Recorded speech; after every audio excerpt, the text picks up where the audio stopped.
Suite de notre histoire de Paul et Anastasie. La première parole que je laisse pour t'exhorter, pour consoler ton cœur, tu dois savoir que toutes les familles de la terre appartiennent à Dieu. Que la source de toutes les familles, qu'elles soient chrétiennes ou non chrétiennes, c'est Dieu. Voilà pourquoi dans le couple, il doit avoir au moins une personne qui craint Dieu, parce que c'est cette personne qui est la connexion, qui attire la connexion de Dieu, qui attire la présence de Dieu dans la famille, dans le foyer.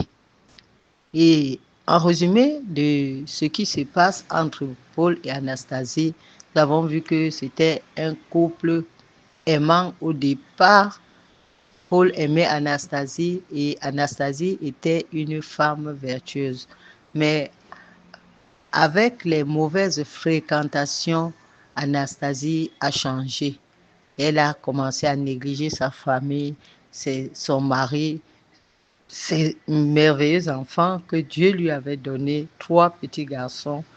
Et elle ne voulait pas écouter tous les conseils, toutes les démarches de son mari de ramener la paix dans cette famille n'ont servi à rien. Donc, si cette histoire t'a plu, j'aimerais que tu fasses quelque chose pour moi, que je continue à trouver l'énergie pour te raconter des histoires drôles qui se passent dans nos foyers, dans nos familles. J'ai juste besoin d'un petit j'aime, d'un petit like, d'un petit commentaire et que tu partages pour aider beaucoup de couples à trouver la paix et la joie. Donc aujourd'hui, nous allons voir les stratégies de Paul. Paul a déjà commencé par toucher sa famille, sa belle famille, les personnes qui sont proches d'eux pour qu'il puisse parler à Anastasie. Anastasie ne faisait que la sourde oreille. Alors, Paul a frappé fort en faisant quoi? En coupant les vivres à Anastasie. Parce que, souvenez-vous, Paul prenait soin de sa femme. Elle ne manquait de rien.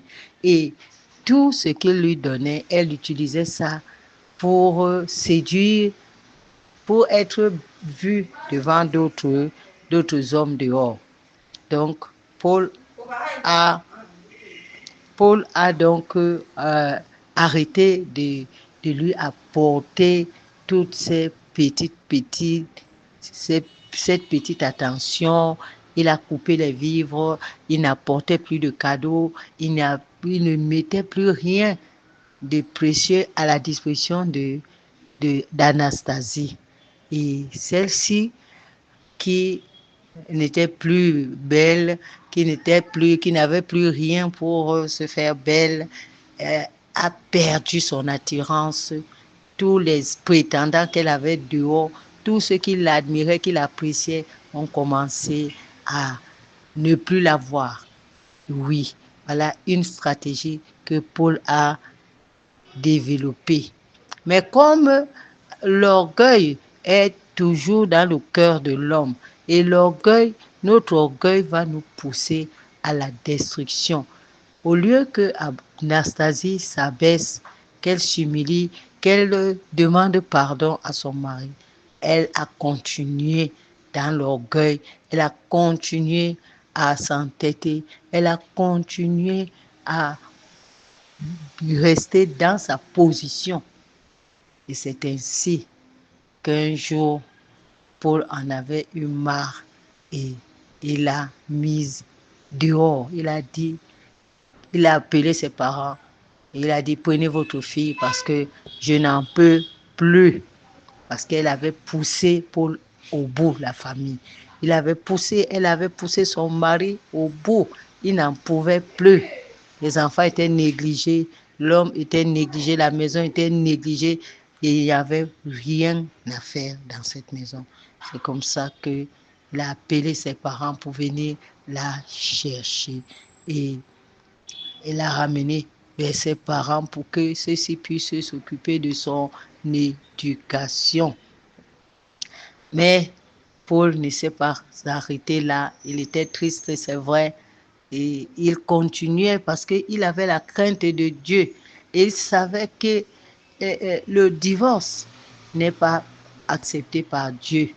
Et il est resté, il a voulu cette séparation pour qu'il puisse se retrouver avec Dieu, pour qu'il puisse trouver la solution devant Dieu.